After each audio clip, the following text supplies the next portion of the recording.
Hey everyone, hope everybody's having a good time starting 2022. We're in day one right now. As for us here in DWZ, we're also going to start it out too. So, right now we have two reviews we're going to do. We got ChocoPro 188, where they start the new year in Japan, which is okay. I love everything they do down there. And also a past event by World Woman Pro Wrestling Diana. And I think that's pretty much it, but I will be doing another video after this one that I won't be uploading the following day. So, let's get started with another episode of Deleted WrestleZone.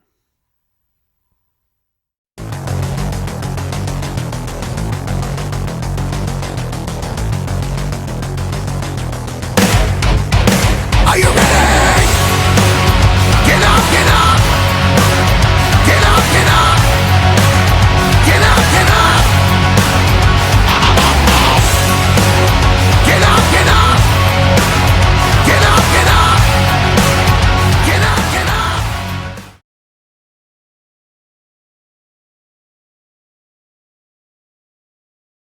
Welcome everybody to Deleted WrestleZone, all things that is pro wrestling with AEW, NXT, New Japan Pro Wrestling, Impact Wrestling, the National Wrestling Alliance, various promotions, wrestlers, matches, and championships. I am your host, Jay right here. So, everybody, so we're in day one of 2022, as you know. We're starting out really good, as you know. Hope everybody had a great time. Hope everybody stayed safe and enjoyed, you know, partying, enjoying the fireworks, whatever it goes on, how we start 2022. But right now, we only got reviews here for this one. Two reviews. Let's do the first one right now, which is Choco Pro 188, which happened right in like 2 hours prior to the start of the year. First match, we have Chiko Shikawa teaming up with Sayaka Obihiro to take on my favorite tag team in Choco Pro, the Best Bros. Now, as you know, there's always that intense rivalry between both Chiko Shikawa and Mei Shiruga. Basically, they're both fighting to see who will become the ace of God to Move, and that's something we have been paying attention. But however, when it comes to the Best Bros, they are the best of what they can do. And of course, there were moments where uh, what's his name, Balian was trying to hurt Sayaka. I thought there was like methods in psychology work where he's trying to hurt her hands, her legs, her feet, whatever.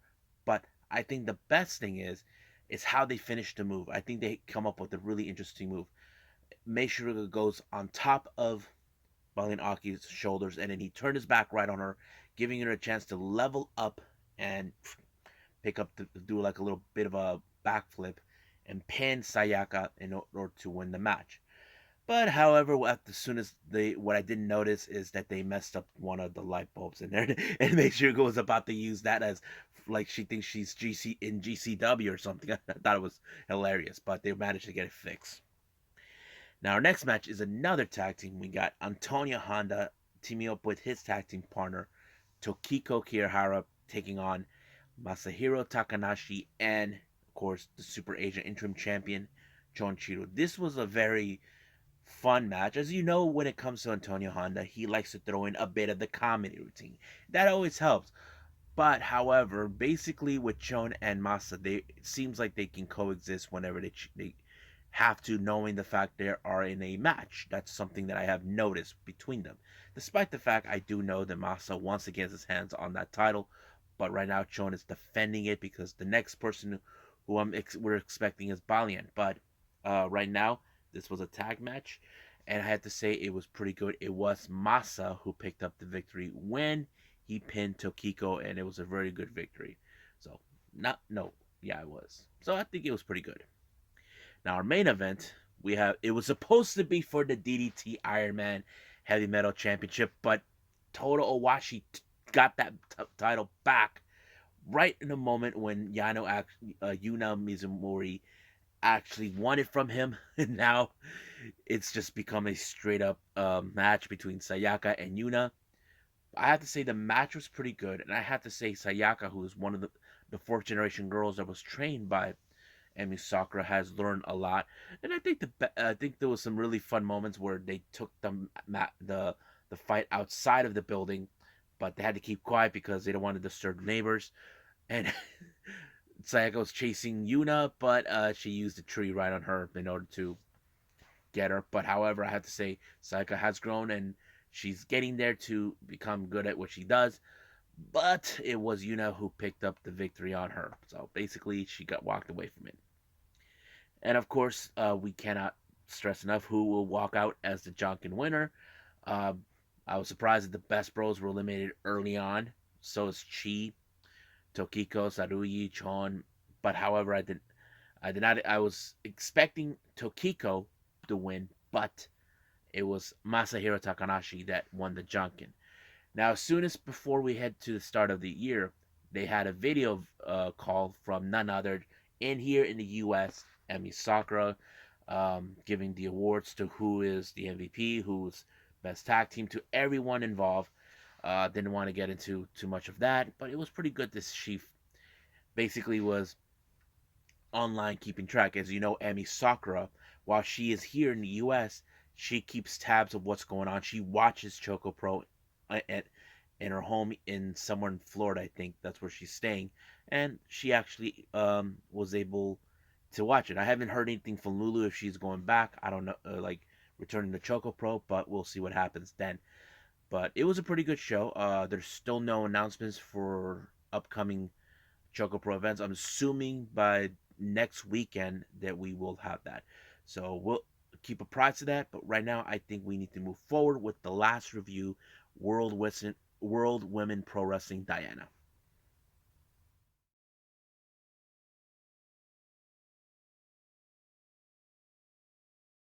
Okay, so the last review I got for all of you guys, this is from World Woman Pro Wrestling Diana. This had a very unusual type event. Prior before this event, the founder, Kyoka Inoue, was the world champion of this promotion, but for some odd reason, I'm still trying to find information about this, she had to relinquish her title.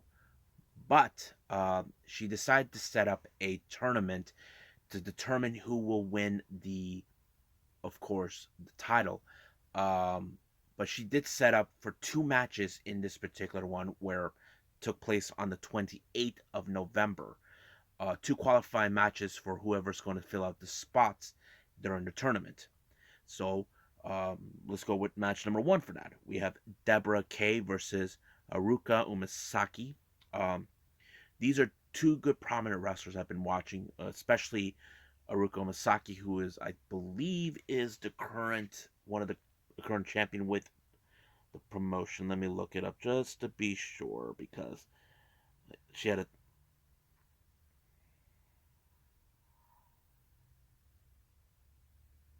yes, she is. So she's currently one of the tag team champions, along with Miyuki Takase.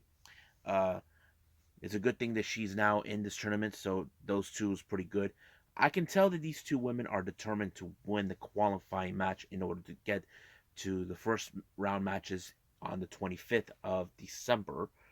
I believe that's the next one. But yeah, and it was Marika who picked up a really good decisive win with the pinfall in order to advance. Now, the second match, we have Madeline versus Ayako Sato. These two ladies are part of the same faction known as Crisis.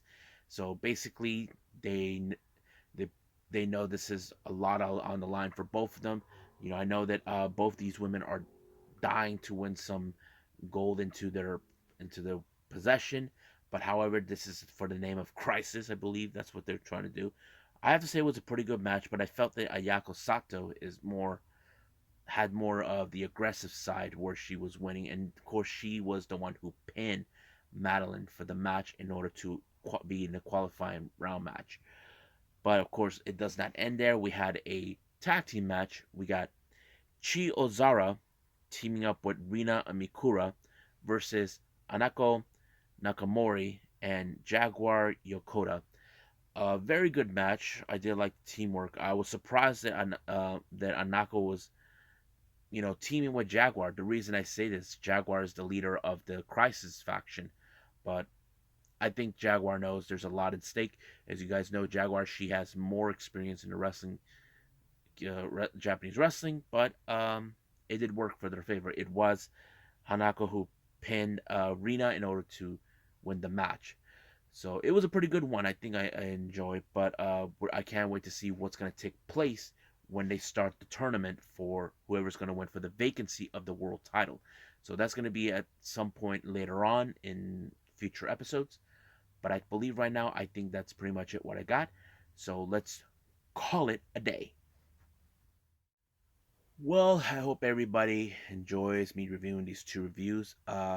Coming up, I will have the first, I will review GCW The Infinity, which is a brand new show that just came out. One of the most recent ones. I think this is something I definitely want to see. I'll also review Pro Wrestling Zero One, which is one of the newer shows. It's been a while since I reviewed one. I did one review months ago, but it was a pretty good one. But we'll see what that goes. But still deciding whether if I should review Day One from WWE. It's still unclear. But if not, then I'll replace it with someone else, with something else. But right now, we'll just stick what we have right now with this. But just stay tuned for the next episode that I probably won't be uploading till possibly tomorrow morning. But for now, I'll see you guys in the next DWZ time. Same DWZ channel. I must bid all of you adieu. So, goodbye. Mwah, and have a nice day. Bang.